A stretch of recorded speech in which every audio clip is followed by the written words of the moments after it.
యోబు గ్రంథము 5వ అధ్యాయము 19వ వచనం. యోబు గ్రంథము 5వ అధ్యాయము 19వ వచనము. 6 బాధల నుండి ఆయన నిన్ను విడిపించును, 7 బాధలు కలిగినను నీకు ఏ కీడు తగలదు. హల్లెలూయా. 6 బాధలలో నుండి ఆయన నిన్ను విడిపించును, 7 బాధలు కలిగినను నీకు ఏ కీడు తగలదు. చాలా మంది ఈ రోజుల్లో ఏదో కీడు జరుగుతుందని, ఏదో ఆపద కలుగుతుందని, ఏదో అపాయం వస్తుందని, మా కుటుంబానికి కీడు చేశారని, మా కుటుంబంలో మరి ఇబ్బందులు మేము పడుతున్నాం ఆ కీడు వలన అని మాట్లాడుతున్న మీ అందరితో ఈ ఆగస్టు నెల 1వ తారీఖు దేవుడు అంటున్నాడు, నీకు ఏ కీడు తగులదు. హల్లెలూయా. దేవునికి స్తోత్రం. కీడు నుండి, ఆపదను నుండి, తెగుల నుండి, మరణము నుండి తప్పించే దేవుడు మన దేవుడు. నా ప్రియమైన దేవుని బిడ్డలారా, ఈ వాక్యము యోబు గ్రంథములో 5వ అధ్యాయము 19వ వచనంలో మనం చూడగలుగుతాం.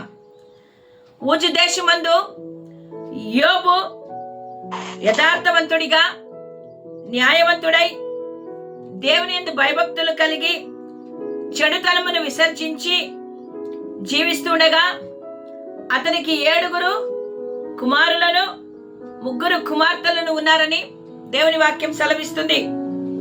అతనికి విస్తారమైన ఆస్తి, ధనము, తూర్పు దిక్కు జనములలో అతడు గొప్పవాడిగా ఉన్నాడు.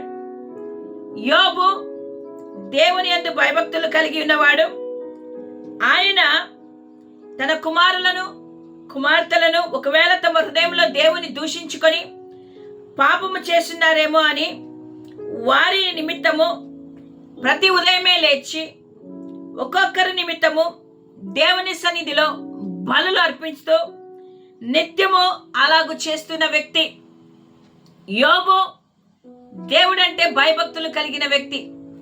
యోబుని గురించి మనుషులు కాదు, దేవుడే సాక్ష్యం ఇచ్చాడు. యోబు వంటి వారు ఎవరు లేరు అని దేవుడు మాట్లాడుతూ ఉన్నాడు. సాతానుడు యోబును పరీక్షించడానికి మరి దేవుని దగ్గర నుంచి పర్మిషన్ పొందుకొని యోబును శోధించడానికి వెళ్ళాడు. ఒక్క రోజులోనే యోబు యొక్క జీవితము తలకిందులైపోయింది. ఆయన కుమారులను, కుమార్తెలను, ఆయనకు కలిగిన సమస్త ఆస్తిని ఒక్క రోజులోనే ఆయన పోగొట్టుకున్నాడు. పోగొట్టుకున్న ఆయన శరీరం అంతా కూడా మరి కురుపులతో నింపబడి ఉంది. ఏమి చేయాలో తెలియని పరిస్థితిలో ఉంటున్న యోబును అతని భార్య వచ్చి నువ్వు దేవుని దూషించి చనిపో అన్నప్పుడు నోటి మాట ద్వారా కూడా ఆయన పాపము చేయలేదు. కానీ ఆయన అన్నాడు, నేను తల్లి గర్భంలో నుండి దిగంబరినై వచ్చి తిని దిగంబరినై నేను అక్కడికి వెళ్తాను. యెహోవా ఇచ్చెను, యెహోవా తీసుకొని పోయెను, దేవుని నామమునకే స్తుతి కలుగునుగాక అని యోబు ఏ పాపము చేయలేదు, దేవుడు అన్యాయము చేసినని చెప్పలేదు. ఎంత గొప్ప వ్యక్తి కదా యోబు. ఇంత జరిగినా, పరిస్థితి ఎంత దారుణమైనా, నోటి మాట చేతైనా కూడా ఆయన ఏ పాపమును చేయలేదు. యోబు దేవుని పట్ల ఉన్న నమ్మకము, యోబుకు దేవుని పట్ల ఉన్న ప్రేమ, యోబుకు దేవుని పట్ల ఉన్న ఆ యొక్క ఆసక్తి, భయము. నా ప్రియమైన వాళ్ళారా, యోబును ఆ స్థితిలో ఉన్నప్పుడు ఎవ్వరు కూడా దర్శించడానికి బంధువులు రాలేదు. కానీ అతని 3 స్నేహితులు అతన్ని దర్శించడానికి వచ్చారు. ఆ 3 స్నేహితులలో ఒక స్నేహితుడైన ఎలీఫాజ్ అనే ఆయన యోబును మాట్లాడుతూ, యోబుకు మరి ధైర్యము చెప్పుతూ, యోబుతో ఆయన దేవుని యొక్క గొప్పతనాన్ని గురించి మాట్లాడుతూ, మనకు ఆశీర్వాదము, మనకు దైవికమైన రక్షణ మనకు ఎవరి దగ్గర నుంచి వస్తుందంటే దేవుని దగ్గర నుంచి మనకు వస్తుంది అని మాట్లాడుతూ ఉన్నాడు. ఈ యొక్క వచనములో అతడు యోబుకు జ్ఞాపకము చేస్తూ ఉన్నాడు. దేవుని యొక్క విశ్వసనీయత, దేవుని యొక్క కాపుదల, దేవుడు ఏ రీతిగా మానవులను విడిపించగలడో అని ఆయన యోబుకు గుర్తు చేస్తూ ఆయన అంటున్నాడు, 6 బాధలలో నుండి ఆయన నిన్ను విడిపించును, 7 బాధలు కలిగిలను నీకు ఏ అపాయము రాదు, ఏ అపాయము ఏ కీడు నీకు తగలదు అని జ్ఞాపకము చేస్తూ ఉంటున్నాడు. ఈయన యోబు యొక్క పరిస్థితిని చూసి యోబును ఆదరిస్తూ మాట్లాడుతున్న మాటలు. నా ప్రియమైన వాళ్ళారా, 6 అనే సంఖ్య బైబిల్లో సంపూర్ణతకు గుర్తు. అవును నా ప్రియమైన వాళ్ళారా, ఆయన ప్రతి బాధ నుండి, ప్రతి కీడు నుండి మనుషులు ఎవరు తప్పించలేరు, కానీ దేవాది దేవుడు ఒక్కడే మనలను తప్పించగలగడు. ఈ యొక్క వచనములో యోబు యొక్క యథార్థత, యోబు యొక్క నీతిని, యోబు ఏ రీతిగా శ్రమలను అనుభవిస్తున్నాడో ఇవన్నీ చూసి ఆయన స్నేహితులు ఆయనను కన్విన్స్ చేస్తూ ఉన్నారు. ఒక్కసారి పాపము చేసినట్టయితే నీవు దేవుని దగ్గర క్షమాపణ అడుగు అన్నట్టున్నారు. కానీ యోబు మన యథార్థవంతుడై ఏ పాపము కూడా చేయలేదు. అందుకనే ఆయన ధైర్యంగా ఉండగలుగుతూ ఉన్నాడు. ఆ స్థితిలో కూడా అందరూ చేయించిన సమస్తాన్ని కోల్పోయినా యోబు దేవునిని మాత్రము విడిచిపెట్టలేదు. నా ప్రియమైన దేవుని బిడ్డలారా, మానవులు సహజంగానే సమస్యలు వచ్చినప్పుడు, బలహీనతలు వచ్చినప్పుడు, వ్యాధులు వచ్చినప్పుడు మనమందరము కూడా దేవుని దూషిస్తాము, దేవునికి దూరం అయిపోతాం. కానీ దేవుడు ప్రతి వ్యక్తిని కూడా ఏ బాధలు వచ్చినా, ఏ సమస్యలు వచ్చినా, ఇరుకులు వచ్చినా, ఇబ్బందులు కలిగినా దేవుడు మనలను కాపాడి మనకు సమస్తమును అనుగ్రహించే దేవుడై ఉంటున్నాడు. అందుకే నీకు ఏ కీడు తగలదు. నిన్ను కాపాడేవాడు నీతో పాటు ఉన్నాడు. నిన్ను రక్షించే దేవుడు నీతో ఉన్నాడు. నిన్ను బలపరిచే దేవుడు నీతో ఉన్నాడు. నిన్ను ఆదరించే దేవుడు నీతో ఉన్నాడు. దేవుని యొక్క వాగ్దానము నీ పట్ల అది నెరవేరుతుంది.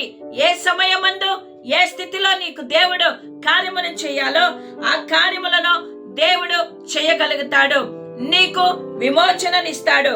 అన్ని శ్రమల నుండి, బాధల నుండి, ఇరుకుల నుండి ఆయన నిన్ను తప్పించి నీకు ధైర్యమునిచ్చి ఆయన నిన్ను కాపాడే దేవుడై ఉంటున్నాడని ఈ ఉదయ కాలమున ఈ వాక్యము ద్వారా దేవుడు మాట్లాడుతున్నాడు. నువ్వు అనుకుంటున్నావు, నాకు ఇంత కీడు సంభవించిందే, నా పరిస్థితి ఏంటి, నన్ను ఎవరు రక్షించగలరు, నన్ను ఎవరు ఆదుకోగలరు, నన్ను ఎవరు లేపుతారు, నాతో ఎవరు ఉంటారు ఈ సమయంలో అని నువ్వు ఆలోచన చేస్తూ ఉన్నట్టయితే నీకు ఏ కీడు తగలకుండా నీ ఆపదలన్నిటిలో నుండి నిన్ను ఆయన కాపాడి ఆయన నిన్ను రక్షించే దేవుడున్నాడు. క్షామ కాలమున మరణము నుండి, యుద్ధము నుండి, ఖడ్గ బలము నుండి ఆయన నిన్ను తప్పించే దేవుడై ఉంటున్నాడు.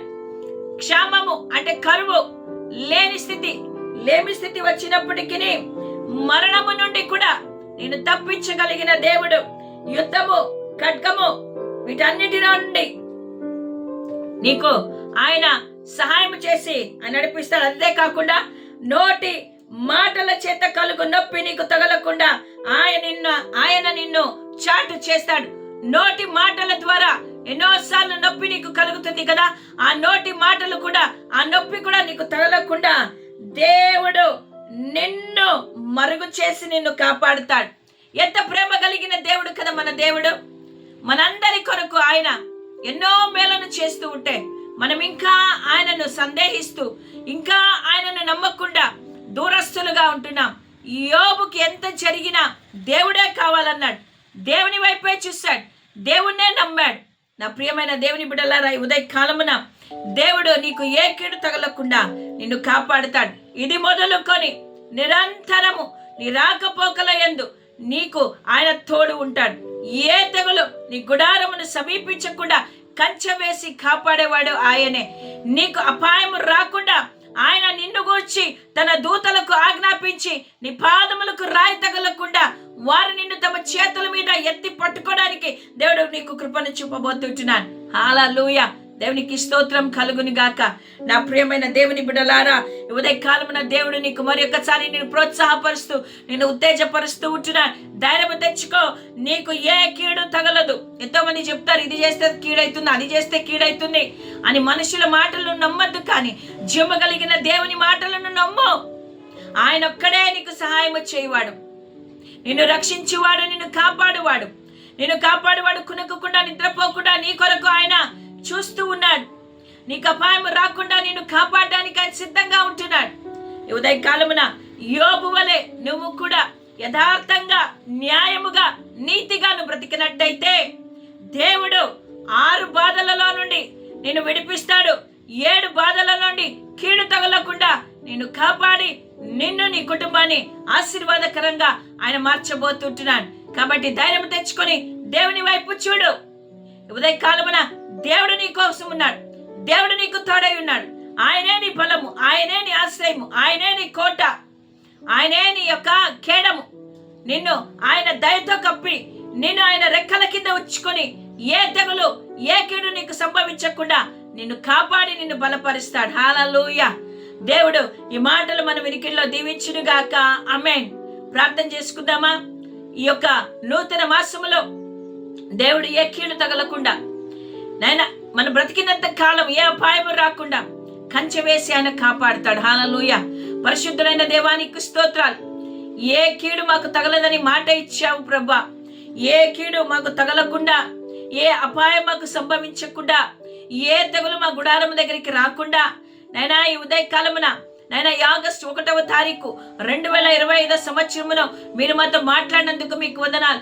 యోబు యొక్క జీవితంలో ప్రభా కార్యమును చేయడానికి సిద్ధపడిన దేవా, యోబును పరీక్షించి ఆ యొక్క కీడుల నుండి, అపాయం నుండి తప్పిస్తూ వచ్చిన దేవా, ఈ ఉదయ కాలమున మమ్మలను కూడా ప్రభా ప్రతి కీడు నుండి, ఆపద నుండి, బలహీనత నుండి, వ్యాధి నుండి, సమస్యల నుండి తప్పించి ఇదిగో తండ్రి నాయన మాకు సహాయం చేయమని ఉదయకాలం అడుగుతుంటున్నాం. నిన్ను నమ్మిన మాకు తన విడుదల, మిమ్ము నమ్మిన మాకు విమోచన.